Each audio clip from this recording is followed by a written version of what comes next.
स्वस्ति न इन्द्रो वृद्धस्रवाः स्वस्ति नः पूषा विश्ववेदाः स्वस्ति नस्तार्क्ष्यो अरिष्टनेमिः स्वस्ति नो बृहस्पतिर्दधातु।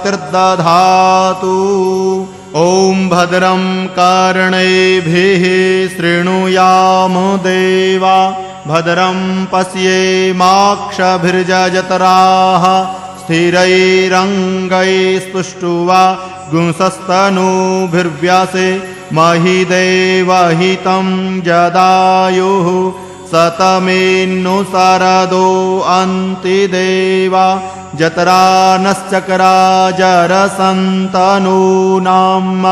पुत्रासो जत्र पितरो भवन्ति मानो मध्यारिरिखता युर्गन्तोः अदितिर्द्यौरदितिरन्तरिक्षमदितिर्माता स पिता।